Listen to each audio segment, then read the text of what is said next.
தொடங்குது. சைரன் ஒலிச்சாச்சு. சின்ன ஸ்டேஷன்ல நிக்காது. வேகமா போகிற எக்ஸ்பிரஸ் 10 நிமிடங்கள் முதலில் பேசக்கூடிய பேச்சாளர்களுக்கு அளிக்க போகிறது. நான் ஒண்ணு சொல்றேன், நான் கர்ணனா கும்பகர்ணனா நான் எதுவும் நினைச்சுக்கிட்டு வரல. நீங்க எல்லாரும் யாருக்கு அதிகமா கை தட்டுறீங்களோ அவங்களுக்கு தான் தீர்ப்பு. உஷாரா இருங்க. 2 பேருக்கும் தட்டுனீங்கன்னா அப்புறம் நானா பார்த்து ஏதாவது கொடுக்கணும். முதல் பேச்சாளராக எம்மையெல்லாம் மகிழ்விக்க வரும்படிக்கு திரு பாலு ஆனந்த் அவர்களை அழைக்கிறேன். பாருங்கள்.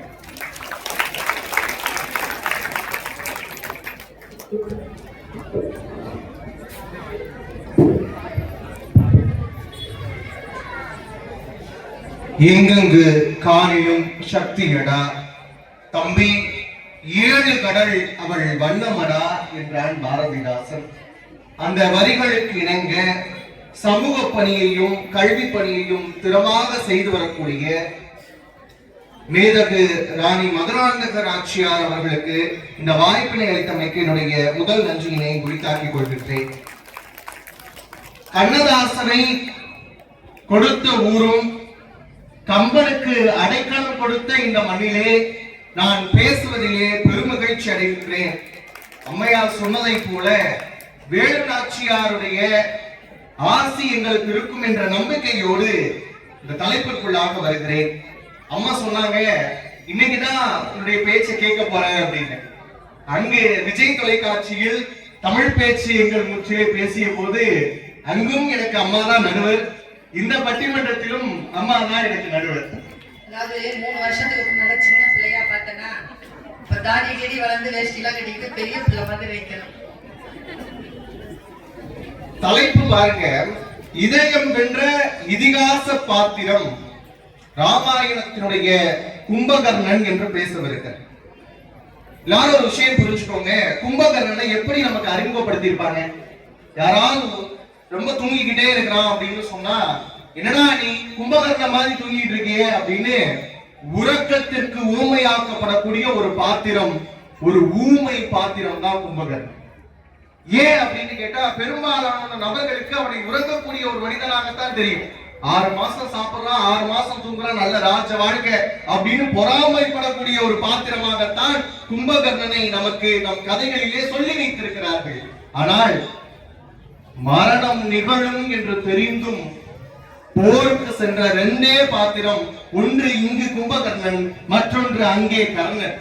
அதிலே எந்த விதத்திலே கர்ணனை விட கும்பகர்ணன் இதயத்திலே நுழைந்திருக்கிறான் என்று கேட்டால், கும்பகர்ணனுக்கு ஒரு பின்புலம் உண்டுங்க. யாருங்க கும்பகர்ணன் அப்படின்னு கேட்டா நம்ம சொல்ல முடியும். பிரம்மாவினுடைய பேரன், குபேரனுக்கு பங்காளி, ராவணனுடைய தம்பி, சூர்பனகைக்கும் விபீஷணனுக்கும் அண்ணன் அப்படின்னு ஒரு உறவு முறையில் நம்மால் சொல்லிவிட முடியும். இந்த கும்பகர்ணன் பத்தி நிறைய நபர்களுக்கு அவனுடைய தன்மை என்ன, அவனும் அரக்கன்தானே, ராவணனோட சேர்ந்துதானே இருந்தான் அப்படிங்கிற ஒரு பொது புத்தி தான் இருக்கு. ஆனா அவனுடைய வீரம் எத்தகையது, அவனுடைய விவேகம் எத்தகையது அப்படிங்கிறத கம்பனை படித்தவர்கள் மட்டும்தான் உணர்ந்து கொள்ள முடியும். அப்படியான ஒரு பாத்திரம் தான் இந்த கும்பகர்ணன். இந்த கும்பகர்ணனை பத்தி சொல்றப்ப பிரம்மா கிட்ட வரம் கேட்க போகிறார். பிரம்மா கிட்ட வரம் கேட்கறதுக்காக கடும் தவம் இருக்கிறார். தவம் இருந்தா வரம் கொடுத்துதான் ஆகணும். என்ன வரம் கேட்கிறாங்களோ அதை கொடுக்கணுமா இல்லையா? அதுதான சாமிக்கு அழகு. ஆனா பிரம்மா என்ன பண்ணாரு தெரியுமா? கும்பகர்ணன் நித்தியத்துவத்தை வரமாக கேட்கிறார். எப்போதும் இருக்கக்கூடிய நித்தியத்துவத்தை வரமாக கேட்கணும்னு நினைச்சு வச்சிருக்கிறார். அந்த நேரத்தில் இந்திரன் முதலானவர்களுடைய சூழ்ச்சியின் காரணமா என்ன நடக்குதுன்னா, நித்திரை வரம் கேட்டு விடுகிறார். அதனாலதான் 6 மாதம் தூங்குறதும் 6 மாதம் விழித்திருக்கக்கூடிய ஒரு கதாபாத்திரமாக இந்த கதாபாத்திரம் வருகிறது. என்னுடைய தன்மையை சொல்றப்ப ரொம்ப அழகா கம்மன் சொல்றான். கடல்ல குளிக்க போவானாங்க, ரொம்ப ஜெய்சாண்டிக்கான உருவம். கடல்ல குளிக்க போறப்ப கடல் அவனுடைய இடுப்பளவுக்கு தான் இருக்குமா, தண்ணி பத்தாதான். என்ன செய்வானா, ஆகாயத்தில் போகக்கூடிய கங்கை இருக்கு இல்லையா, ஆகாய கங்கை பகீரதி, அதை அப்படியே தட்டி விடுவானா. உடனே அப்படியே மழை மாதிரி வருமா. முதலில் சபரி குளித்தது யார் அப்படின்னா கும்பகர்ணன் தான் அப்படின்னு கிருபானந்த வாரியார் சொல்லியிருக்கிறார். அப்படிப்பட்ட பெருமையான பாத்திரம் இந்த கும்பகர்ணன். அவன் என்ன சொல்றான், முதலில் இந்த கும்பகர்ணன் எங்கே வருகிறான் அப்படின்னு கேட்டா, ராவணன் சீதையை கடத்திட்டு வந்துட்டான். அதுக்கும் கும்பகர்ணனுக்கும் சம்பந்தமே இல்லை. மந்திர ஆலோசனை நடக்கிறது.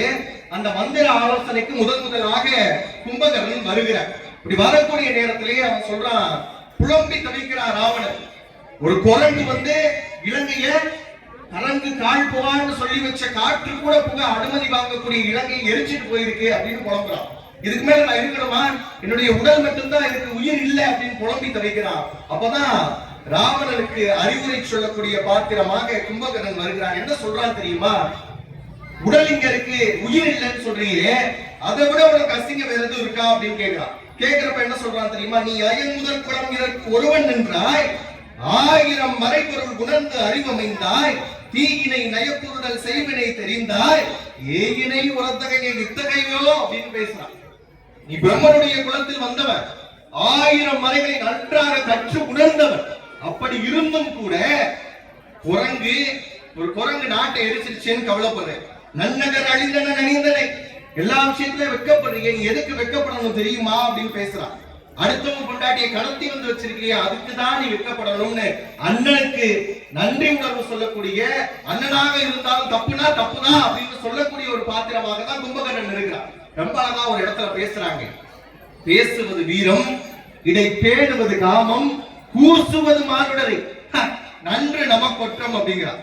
ஏன்னா வீரத்தை பத்தி எல்லாம் பேசுற, நம்ம அரசாங்கத்துடைய சிறப்பு பத்தி எல்லாம் பேசுற, ஆனா காமத்தை கை கொண்டு வச்சிருக்கிறீங்க, அடுத்தவன் பொண்டாட்டியை கூட்டு வச்சிருக்கிறீங்க, நல்லா இருக்கு நம்ம அரசாட்சி அப்படின்னு எடுத்து சொல்லக்கூடிய தைரியம் யாருக்கு இருந்தது? கும்பகர்ணனுக்கு மட்டும்தான் இருந்தது. வேற அந்த உரிமையும் திறமையும் அங்கிருந்த வேற எந்த பாத்திரத்துக்கும் இல்லை. சரி, இப்படி சொல்லிட்டு போயிட்டானா, போய் தூங்க போயிட்டான். போயிட்டு போர் நடக்குது. ராவணன் முதல் நாள் போருக்கு சென்று திரும்புகிறான். எப்படி திரும்புறான்? ராவணனுக்கு தோல்வி என்பதே கிடையாது. அப்படிப்பட்ட ராவணன் எப்படி வந்தார்? ரொம்ப அழகா கம்பர் சொல்றாருங்க. வாரணம் பொருத மார்பும் வரையினை எடுத்து தோளும் எல்லாம் விட்டு வீரத்தையும் களத்தையே போட்டு வருகிறான். வெறுங்கையோட வந்து நிற்கிறான். அவனுக்கு இருக்கிற ஒரே நம்பிக்கை யார் தெரியுமா? கும்பகர்ணன் மட்டும்தான். தம்பி இருக்கிறான். நம்ம ஊர்ல ஒரு பழமொழி சொல்லுவாங்களே, தம்பி உடையான் படைக்கு அஞ்சான். அந்த பழமொழியை யாருக்கு சொல்லிக் கொடுத்தது? எங்கள் அணியில் இருக்கக்கூடிய கும்பகர்ணன் தான். ரொம்ப அழகா என்ன பண்ணா தெரியுமா? எந்திரிக்கிறதுக்கு அவனை எழுப்புறதுக்குள்ள பட்ட பாட கம்பன் ரொம்ப அழகா சொல்லுவான். உறங்குகின்ற கும்பகர்ண உங்கள் மாய வாழ்வெல்லாம் கிங்கணர்கள் போய் எழுப்புறாங்க. எழுப்புறப்ப எழுப்ப முடியல, உடனே பாடுறாங்களா, உங்கள் மாய வாழ்வெல்லாம் இதோட அழிஞ்சு போகுதுடா அப்படின்னு பின்னோக்கி யுத்தியாக இதை சொல்லி வைத்தவன் கம்பன். அவ்வளவு அழகா அந்த உலக்கை குத்துற மாதிரியே இருக்கும் அந்த பாடல் சொல்றப்பயே. அப்படிப்பட்ட பாடலோடு எழுதுகிறான் கும்பகர்ணன். கும்பகர்ணனுடைய அளவுக்கு ராவணன் இடுபளவுதான் இருப்பான். அவ்வளவு உயரம் கும்பகர்ணன். அப்படியே நேரா அண்ணனை பார்க்க வருகிறான். வரக்கூடிய இடம் ரொம்ப உணர்ச்சியமான இடம். ராவணன் ஒண்ணுமே பேசல கும்பகர்ணன் கிட்ட. அணிகலன்களை எல்லாம் அணிவிக்கிறான். போர் அணிகலன்கள் எல்லாம். அப்ப என்ன அர்த்தம்? நீ போருக்கு போகணும்னு அர்த்தம். எதுவுமே சொல்லல.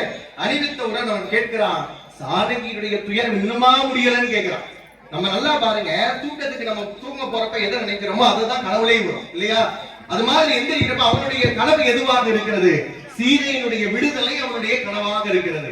எந்திரிச்சு இன்னுமா சீதையை விடல, இப்பவும் சொல்றேன், ஒண்ணு கெட்டு போகல, போய் சரணாகதி பேசுறான், அதுக்கு மேல ஒண்ணும் பண்ண முடியாது அப்படிங்கிற சூழல்ல ஒரே ஒரு விஷயம் சொல்றான். மேகநாதன் இருக்கிறானே உன்னுடைய பையன், அவனையாவது விட்டு வை, நான் போறேன், போருக்கு போறேன். மகன் ஒரு பிள்ளையை கடத்திட்டு வந்துட்டான், அப்ப போருக்கு போனா பரவாயில்ல, அப்ப ஒரு பிள்ளையை கடத்திட்டு வந்துட்டான், மகன் போருக்கு போய் அழியணுமா? வேணான்னு பேசுறான் கும்பகர்ணன். ஆனா செய் நன்றிக்காக போறாங்க. அவன் ரொம்ப அழகா ராவணன் ஒரு வார்த்தையை சொல்றான், போய் சாப்பிட்டு தூங்கு போ அப்படிங்கிறான். இதை கேட்ட உடனே நான் போறேன், ஆனா திரும்பி வருவேன் நம்பாது. எல்லா பக்கமும் வெற்றியை கொடுத்தவன் நான் தான், ஆனா இந்த போர்ல இருந்து நான் திரும்பி வருவேன் நம்பிராத அப்படின்னு சொல்லிட்டே போறான். போகக்கூடியவன் அந்த போகக்கூடிய இடத்துல வீடனன் பார்க்கிறான். அண்ணனை போர்க்களத்துல பீஷணன் பார்க்கிறப்ப வால்மீகி வைக்காத ஒரு இடத்தை கம்பன் வைக்கிறார். போய் பேச போகிறார் வீடனன். ஏண்டா நீங்க வர? விபீஷணனை பார்த்து கேட்கக்கூடிய இடம். தம்பி, நீயாவது அங்க நல்ல நிலையில இரு, எந்த பக்கம் நியாயம் இருக்கோ அந்த பக்கம் இரு, நீ இந்த பக்கம் வந்துடாத அப்படிங்கிறான் கும்பகர்ணன். ஏன் சொல்றான் தெரியுமா? அவன் ரொம்ப அழகா ஒரு விஷயம் சொல்றான். எப்படியும் நாங்கள் அழிவது தின்னம், நாங்க இறந்து போயிருவோம், எங்களுக்கு எள்ளும் தண்ணியும் வாய்க்கவாவது நீ உயிரோட இருக்கணும், நீ அந்த பக்கம் இருன்னு சொல்றான். இந்த கும்பகர்ணன் ரொம்ப அழகா ஒரே விஷயத்துல சொல்லி முடிக்கிறாங்க.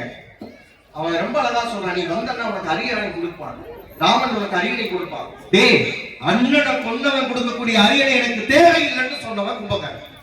ஏன்னா அண்ணன் உயிரோடு இல்லாம கீழே கிடக்கிறப்ப அத்தனை ஆயிரம் போர் வீரர்கள் கிடக்கிறப்ப அவன் கூட பிறந்தவன் ஒருத்தன் இல்லைன்னா அவனுடைய வீரத்துக்கு என்னடா அழகுன்னு பேசுறான்.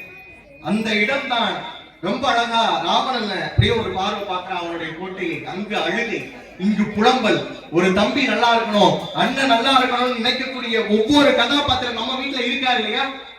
நல்லா பாருங்க, அப்பாவோ அம்மாவோ தவறிய வீட்டுல ஒரு பிள்ளை தலையெடுக்கும், நான் பாத்துக்கிறேன் குடும்பத்தை அப்படின்னு. அப்படியான உறவு முறையோடு வளர்ந்த நாம் நினைக்க வேண்டிய கதாபாத்திரம் யாருன்னா கும்பகர்ணன் தான். அவன் ஒரு தேவதைங்க. இந்த தேவதைன்னு சொன்னா வெள்ளை உரை எடுத்துக்கிட்டு அப்படியே சிறகு வீசிக்கிட்டு பெண்களாகத்தான் இருக்கணும்னு அவசியம் இல்லை.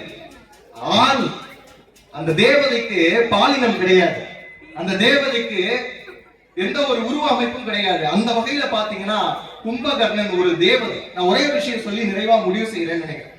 என்ன அப்படின்னா, ஒரு தாய்மை உணர்வோடு இருந்தவன் இந்த கும்பகர்ணன் இறக்கும் போதும் எப்படி இருக்கிறான், தன்னுடைய எதிரி நாட்டு படையின் மேல விழுகிற மாதிரி இருக்கிறான்.